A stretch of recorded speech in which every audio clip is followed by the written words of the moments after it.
यदि यही संसदीय व्यवस्था र यही चुनावी मोडलमा फागुनको निर्वाचन भयो भने पुराना पार्टीका नेताहरू फेरि जितेर आउँछन् र जेनजी आन्दोलनको उपलब्धि नगन्य हुने डर छ। मलाई पनि छ।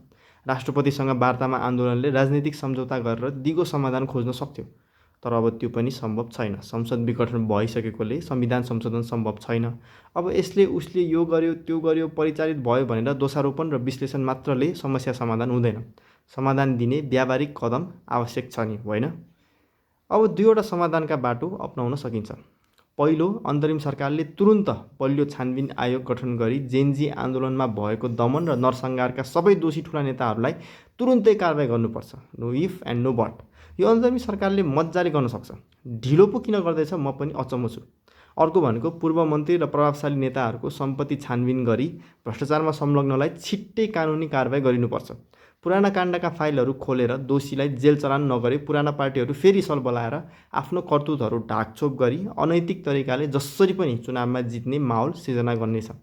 जेनजी युवाहरूले दोषी नेताहरूलाई तुरुन्तै कारबाहीको मागमा केन्द्रित भएर अन्तरिम सरकारलाई दबाब दिइराख्नुपर्छ।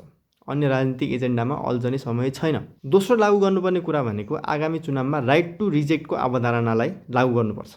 प्रत्यक्ष निर्वाचित कार्यकारीको व्यवस्थालाई संविधान संशोधन आवश्यक भएकोले त्यो लागू गर्न नमिले पनि प्रतिनिधि सभा सदस्यको निर्वाचन सम्बन्धी ऐन अध्यादेश मार्फत बदल्दै मतदातालाई कुनै पनि उम्मेदवार नमन परेमा नन अफ द अबोभमा मतदान गर्ने व्यवस्था लागू गर्न सकिन्छ। यदि कुनै निर्वाचन क्षेत्रमा नन अफ द अबोभमा मेजोरिटी भोट्स आउँछ भने त्यो क्षेत्रको उम्मेदवारहरू असफल मानेर पुनः उम्मेदवार हुन नपाउने प्रावधान राख्न सकिन्छ।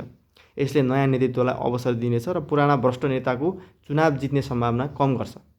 यी उपायहरू लागू गरिए मात्र पुराना राजनीतिक सिन्डिकेट टुट्ने र आन्दोलनले सार्थकता पाउने सम्भावना छ। यी कदमले पारदर्शिता, जवाफदेहिता र नवनेतृत्वको प्रवेश सुनिश्चित गरेर देशलाई स्थिरता र समृद्धितर्फ लैजाने सम्भावना बढाउँछ। हाम्रो दबाब यी कुराहरूमा निरन्तर राखौँ। अब